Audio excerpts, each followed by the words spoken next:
tahun.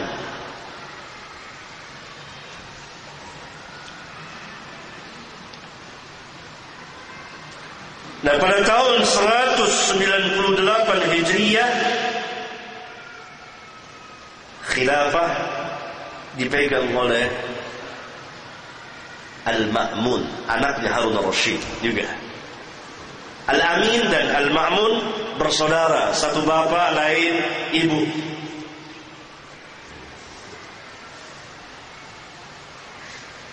Al-Amin serakah dengan kekuasaan.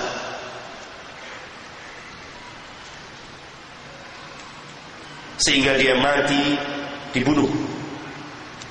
Perang saudara Al-Amin dengan Al-Ma'mun, ma'ruf di kitab-kitab sejarah. Maka pada tahun 198 pemerintahan pun dipegang oleh Al-Ma'mun sebagai khalifah, yang namanya Abdullah bin Harun al-Rasyid, digelari Al-Ma'mun. Al-Ma'mun itu dari tahun 198 Hijriah sampai tahun 218 Hijriah. Pemerintahan yang panjang selama 20 tahun. Nah, mulai ahlul bid'ah dari Mu'tazilah, Jahmiyah, Syiah, Rafidah bangkit karena Al-Ma'mun, sebagaimana dikatakan oleh ulama, dia cinta ilmu,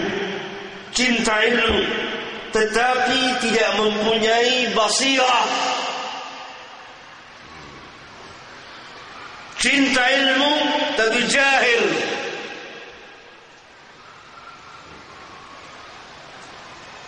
Orang yang semangat ilmu tapi tidak mempunyai basirah, maka dia akan terjerumus kepada kesesatan. Al-Ma'mun cinta ilmu, semangat, dan orang suka berdebat. Saking cintanya kepada ilmu, maka dia terjemahkanlah filsafat Yunani dalam bahasa Arab. Kemudian tokoh-tokoh ahli bid'ah, pembesar-pembesar ahli bid'ah mulai berdatangan kepadanya, merayap sedikit demi sedikit. Dan tampillah seorang pemuka, tokoh ahli bid'ah besar yang bernama Bishr bin Ghiyath al-Marisi, Jahmiyah, mendekati Al-Ma'mun dan langsung menjadi syekhnya, gurunya. Bishr bin Ghiyath al-Marisi yang pernah saya ceritakan di majelis ini, yang pernah berdebat dengan Al-Imam Asy-Syafi'i.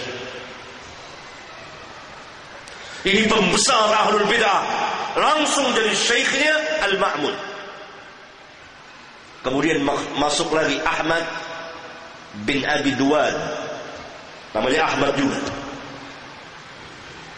Yang satu Ahmad bin Hanbal, yang satu Ahmad bin Abi Duwad. Duwad, dal waw alif dal. Digelari juga kunyahnya Abu Abdullah, yang kemudian diangkat oleh Khalifah Al-Ma'mun sebagai qadi. Siapa Ahmad bin Abi Duwad? Mu'tazili, jahil.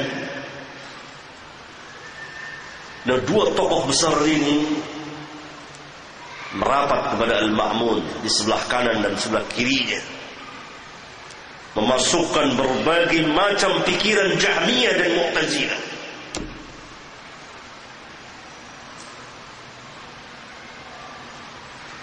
Sampai pada puncaknya itu pada tahun 218 Hijriah, akhir hayat Al-Ma'mun, akhir hayatnya. Maka dia memerintahkan memanggil para ulama untuk mengakui bahwa Quran itu adalah makhluk.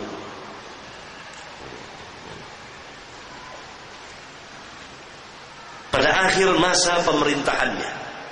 Dan ketika itu dia berada di perbatasan dengan Romawi, karena ketika itu dia sedang berperang, kaum muslimin sedang berperang dengan bangsa Romawi, dan dia pimpin langsung. Karena Khalifah Al-Ma'mun ini orang yang kuat, jisimnya kuat, pemikirannya kuat.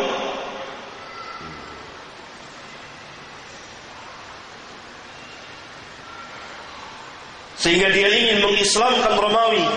Kalau mereka tidak mau masuk Islam dan tidak mau tunduk, perangi. Imma kalian muslim, imma saif, pedang. Jadi harus tunduk. Kalaupun tidak mau masuk Islam, tunduk di bawah kekuasaannya. Demikian khalifah ini. Nah, sedang berada di medan jihad itu, berperang, mazhab dari khalifah ini, mazhab yang sesat. Maka dia menulis surat kepada naibnya, wakilnya di Baghdad, untuk memanggil para ulama, khususnya para pembesarnya, beberapa orang, menyatakan bahwa Quran itu adalah makhluk. Maka mulai terjadi fitnah besar, karena khalifah telah termakan oleh pemikiran Jahmiyah dan Mu'tazilah, dan kebangkitan bid'ah dan ahli bid'ah pada zaman ini, yang selama dinasti Bani Umayyah dan Bani Abbasiyah sampai Al-Amin, tidak pernah ada bid'ah akidah yang merusak Islam, kecuali pada zaman pemerintahan Al-Ma'mun, yang memerintah dari tahun 198 sampai tahun 218 Hijriah. Maka pada akhir hayatnya, tinggal sebulan lagi dia mati, maka dia memaksa manusia, yang dimaksud manusia di sini para ulama, untuk mengakui. Maka dipanggillah beberapa orang, ada kira-kira 7 orang tokoh pembesar ulama di Baghdad ketika itu, untuk mengakui bahwa Quran itu makhluk. Para ulama berpura-pura menjawab dengan jawaban yang umum, dipaksa. Akhirnya sebagian mengakui secara terpaksa. Kemudian khalifah menulis surat lagi agar wakil dari Baghdad memanggil para ulama yang lebih banyak lagi.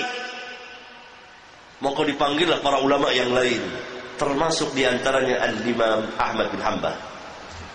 Untuk kali yang kedua Imam Ahmad bin Hanbal dihadirkan.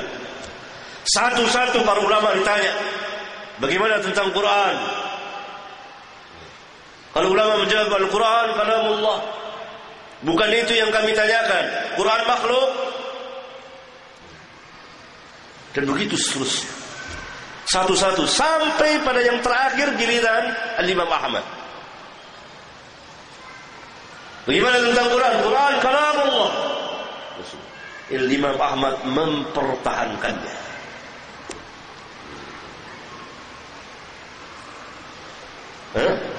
Maka sebagian ulama yang lain bertakiyah, tidak kuat, berpura-pura mengakui dengan lisan tapi hati menolak. Berdalil dengan hadis kisah Ammar bin Yasir. Ammar bin Yasir yang mengakui dengan lisannya, hatinya tidak, kecuali 4 orang yang dengan lisan dan batin tidak mau mengakui.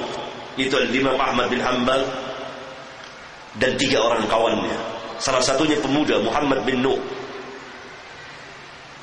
Maka ke-4 orang ini pun dipenjara. Dan Khalifah Al-Ma'mun minta kepada wakilnya di